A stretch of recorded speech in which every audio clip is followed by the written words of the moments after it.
Hello and welcome back to TSW, where we're doing a little quick tutorial. I just recorded this, then noticed that I had the mic on mute. Thumbs up, so I'm going to do it the opposite way around instead. So slightly. So the first sign here we've got is a neutral. That says the start of the neutral section. Then a U is pretty much the end of the neutral section. And that what I will state is that I don't give a two hoots about this. Anyway, because I had a 101 go past on the Dostos going, obviously this track here going out into Germany. Over the border crossing we go. So if you've got a train which has got a bit set up on the screens where you get like the Vectron as the example, you and the OBB 1116, you can actually change the region what the power is coming from. Run down here, the first sign we will come across, you might just see it coming through the fog. Go me on picking dynamic weather.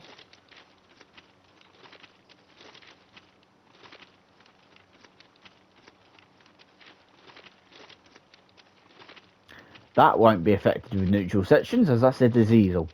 Anyway, so we come up to the ICE sign here. I'm only doing that so you can watch that go by as well. So obviously the ICE sign is for ICE, IC, and also if they do come out the railjet, which will be, in theory, these are placed at the right distance for when the loco or whatever it is up, a loco or wherever the pantograph is, has passed the neutral section, has also come out of it.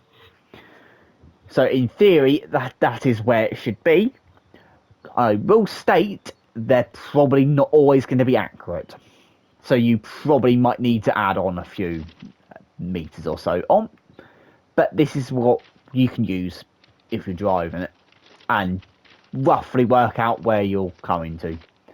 Then the last one up here, which is 2 dashes, say, is going to be, obviously it will warn you for where it's coming up, pretty muchly. Obviously Britain does have neutral sections, and it's really only active on really one route you've got to be worried about, as all the other routes are too modern for to have to worry about blowing motors and so forth. Brief. So, and that is obviously West Coast Main Line over Shap. As it stands at current, that is the only route which neutral sections will have any interference on British lines. Obviously, neutral sections, I will state, is not a new thing in TSW. They have been around since the third rail was made originally. Anyway, so thank you very much for watching. If this is quicker than I've got on it, it probably is. Yes, it is. So don't forget the like button, hit the subscribe, and hit the notification bell. A video will probably be up on video and playlist I should say will be on the screen. The playlist will probably be the tutorials which I've made myself and a random video. In theory, that will probably be a random video that YouTube thinks you might like. So don't forget the like button, hit the subscribe, and don't forget to comment down below if there's any other tutorials you want me to do. And I will see you in the next one. So thank you very much once again, and have an awesome day, or evening, morning, afternoon, or see if you're watching this before you go to bed. Good night. Thank you very much for watching, and have an awesome day. Toodles!